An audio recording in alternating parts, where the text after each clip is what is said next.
नमस्कार मेरे प्यारे दोस्तों, आज की इस वीडियो में मैं आप लोगों को बताऊंगा एसएससी के लिए आप लोगों को जब भी तैयारी करनी है तो उसके लिए कैसे आपको स्ट्रेटजी बनानी है, क्या पढ़ना है, कैसे पढ़ना है और किस तरीके से अपनी सारी की सारी चीजों को ऑर्गेनाइज करना है। तो मेरे बच्चों, सबसे पहले आप लोगों को समझना होगा कि एसएससी के एग्जामिनेशन में क्या सिलेबस है और सिलेबस में बहुत सारे टॉपिक्स हैं, बहुत सारी चीजें जिन पर आप लोगों को एक अच्छी पकड़ बनानी होगी। तो सबसे पहले आप लोगों को सीखना होगा बेसिक्स ऑफ इंग्लिश, यानी कि यहाँ आप लोगों को सीखना होगा कि किसी भी सेंटेंस को कैसे बनाया जाता है, सेंटेंस के अंदर कौन कौन से एलिमेंट्स होते हैं, सेंटेंस के अंदर वर्ब के क्या पैटर्न्स हैं, ऑब्जेक्ट कितनी तरह के हैं, ताकि जब भी कोई आप वाक्य लिखा हुआ देखेंगे तो आप लोगों को ये पता चल जाएगा कि उस वाक्य में कौन सा शब्द कैसे काम कर रहा है। इसके बाद आप लोगों की मुलाकात होती है नाउन के बारे में, प्रोनाउन के बारे में, एडजेक्टिव के बारे में, एडवर्ब एंड इन्वर्जन के बारे में, मॉडल एक्सरी के बारे में,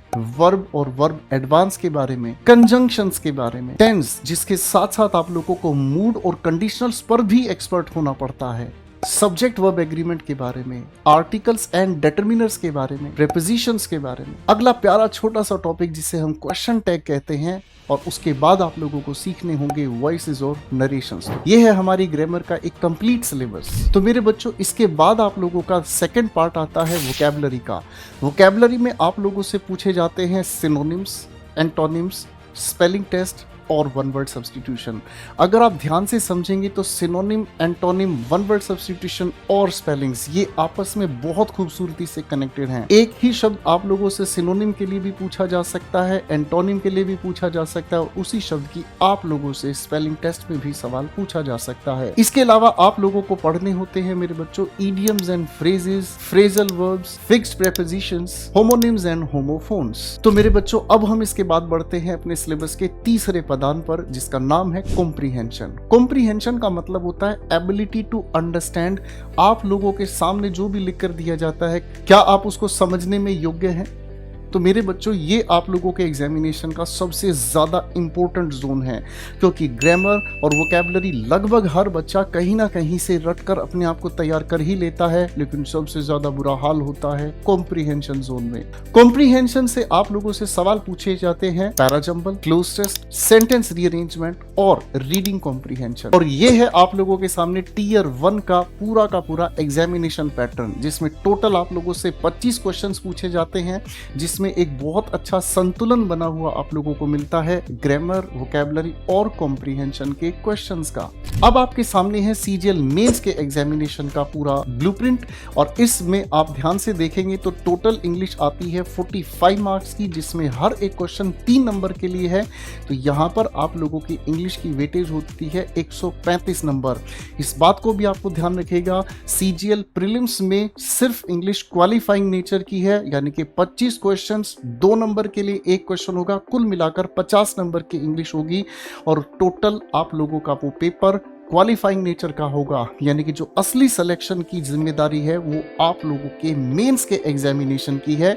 और मेंस के एग्जामिनेशन में इंग्लिश 45 क्वेश्चंस के साथ 135 नंबर का दावा आप लोगों से चाहती है। अब आपके मन में ये सवाल आएगा कि आखिर हम सिलेबस को पूरा कैसे करें। मेरे प्यारे दोस्तों, बहुत सारे बच्चों के मन में ये डर होता है कि सर हमें इंग्लिश कैसे आए, जबकि आपके मन में असली सवाल ये होना चाहिए कि सर क्या हम हर दिन जितना आप क्लास में हमें तैयार करोगे, क्या हमें उतने से सब कुछ चीज़ें धीरे धीरे करके सब समझ आएंगी? मेरा पूरा वायदा है आपसे कि आप लोगों को धीरे धीरे हर दिन की क्लास के कंटेंट को रिवाइज करने के बाद इंग्लिश 100% आसान लगने लगेगी। एक सवाल बच्चों के मन में आता है कि सर हम हिंदी मीडियम से हैं, क्या हम इस इंग्लिश को उस तरह से सीख पाएंगे जैसे कोई इंग्लिश मीडियम स्टूडेंट पढ़ता है? तो मेरे बच्चों, इसका बिल्कुल एक जेन्युइन आंसर मैं आप लोगों को दे रहा हूं। कॉम्पिटिटिव लेवल पर इंग्लिश मीडियम और हिंदी मीडियम स्टूडेंट होने से कोई फर्क नहीं पड़ता, इंग्लिश सभी के लिए बराबर है। इस कॉम्पिटिटिव लेवल पर जब आप इंग्लिश को तैयार करते हैं तो आप लोगों को यहाँ पर शॉर्टकट के साथ क्विकली सोचना सोचना होता है और लॉजिकल सोचना होता है। आपके सामने अगर वोकैब्स का कोई क्वेश्चन दिया होता है तो ऐसा नहीं है कि वोकैब्स जो रटी हुई है उसके आधार पर आप क्वेश्चन बनाते हैं। यहाँ टेक्निक के बेसिस पर आप लोगों को गलत ऑप्शंस एलिमिनेट करना सिखाया जाता है और उसकी वजह से आप अपना टाइम भी बचाते हैं और अपनी एक्यूरेसी भी पाते हैं। तो हिंदी और इंग्लिश मीडियम दोनों बच्चे बिल्कुल एक समान तैयारी कर सकते हैं जब बात एसएससी की हो। अब आपके मन में एक सवाल आता है कि सर क्या हमें मॉक टेस्ट पहले दिन से ही लगा लेने चाहिए? ये आपकी सबसे बड़ी गलती होगी मेरे बच्चों।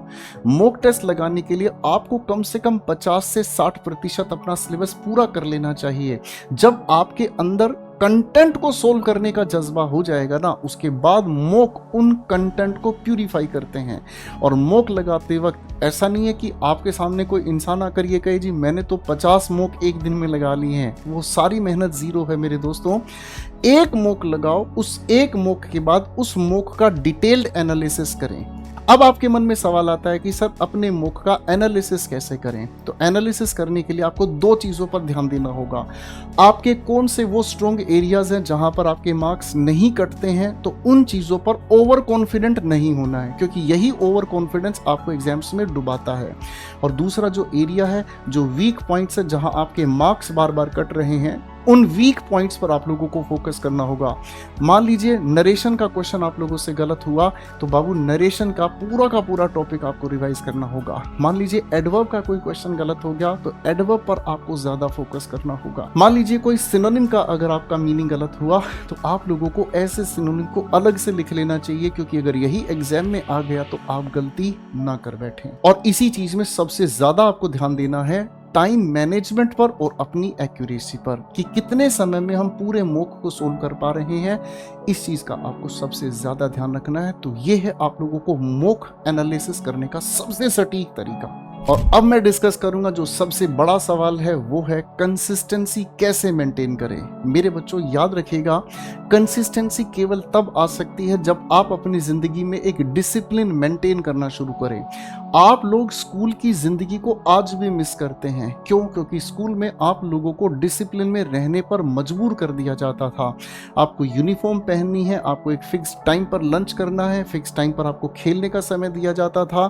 वो चीज़ हम इसलिए मिस करते हैं क्योंकि डिसिप्लिन एक बैकग्राउंड में हमें फोर्स करता था एक काम को निश्चित समय पर करने के लिए। और आज क्योंकि हम कॉम्पिटिटिव लेवल पर तैयारी कर रहे हैं, तो हम इस लेवल पर आने के बाद अपने आप को बिल्कुल खुला सोचते हैं, फ्री सोचते हैं। हमें डिसिप्लिन की कमी है और हम ढूंढते हैं इधर उधर किसी रील में हमें मोटिवेशन मिल जाए। तो बाबू, मोटिवेशन अपने आप में एक ऐसा नशा है जो थोड़ी देर तक काम करता है, और डिसिप्लिन अपने आप में एक ऐसी आदत है जिसके जरिए आप अपनी जिंदगी में हमेशा सफल हो सकते हैं। तो कंसिस्टेंसी को बनाने के लिए आपको डिसिप्लिन मेंटेन करना है, और डिसिप्लिन मेंटेन करने के लिए आपको अपने हर दिन का एक प्यारा सा टाइम टेबल बनाकर अपनी स्टडी टेबल पर जहां भी आप पढ़ते हैं वहां सामने आपको लगाना है, ताकि आप अपने समय को प्रॉपर टाइम के अनुसार बांट सके। तो मेरे प्यारे बच्चों, सफल होने के लिए सबसे ज्यादा जरूरी है आपके पास सफल सोच हो और एक ऐसा साथ हो जो आपको पढ़ने के लिए और सिलेक्शन पाने के लिए हर समय प्रेरित करता रहे। तो इसी लगन के साथ बेस्ट विशेष और खूब मेहनत कीजिएगा, और इस वीडियो को बार बार देखिएगा। जब कभी आपको लगे कि आप डिमोटिवेटेड हैं, तो ये वीडियो आप लोगों के अंदर वो मशाल का काम करेगी, आपके अंदर के अंधकार को खत्म करके उम्मीद की किरण जगा देगी। बेस्ट विशेष।